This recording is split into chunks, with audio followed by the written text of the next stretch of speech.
வடக்கு பார்த்த வீட்டில் அட்டேச்சு டாய்லெட் பாத்ரூம் ஒரு பெட்ரூம் அப்படிங்கிற இடத்துல எப்படி அமைக்கணும் அப்படிங்கிறத தெரிஞ்சுக்க போறேங்க. இப்போ தென்மேற்கு மூலையில் நெருதி பெட்ரூம் ஒரு 16க்கு 20ன்னு போடுறோம் அப்படின்னா அந்த ரூமுக்குள்ள எப்படி போடலாம் அப்படிங்கிறத நம்ம இன்னைக்கு பார்க்கலாம். வடக்கு பார்த்த வீட்டில் தென்மேற்கு மூலையில் அமைக்கக்கூடிய பெட்ரூமுக்கு வந்துங்க கிழக்கு பகுதியில் அக்னி மூலையில் அமைக்கலாம். கிழக்கு பகுதியில் அக்னி மூலையில் டாய்லெட் பாத்ரூம் அமைக்கலாம். டாய்லெட் பாத்ரூமுடைய பேஷன் வடக்க பார்த்த மாதிரி அமைக்கலாம், தெற்க பார்த்து அமைக்கலாம்.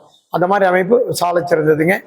அடுத்தது அதே ரூம்ல கிழக்கில் அமைக்க முடியலைங்க சார் அப்படின்னா வடக்குல வடமேற்கு வாயு மூலையில் வடக்கும் மேற்கும் சார் என்ற கார்னர்ல டாய்லெட் பாத்ரூம் அமைச்சுக்கலாம்.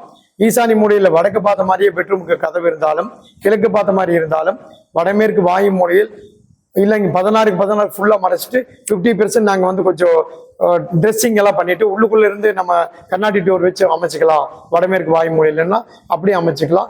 இதுக்கு ஸ்லைடிங் டோர் அந்த இடத்துல வெயிட்லெஸ்ஸாக கொடுத்துட்டுங்க உள்ள ட்ரெஸ்ஸிங் ஹால்லேருந்து கதவை திறந்தோம்னா உள்ள டாய்லெட் பாத்ரூம் வடமேற்கில்.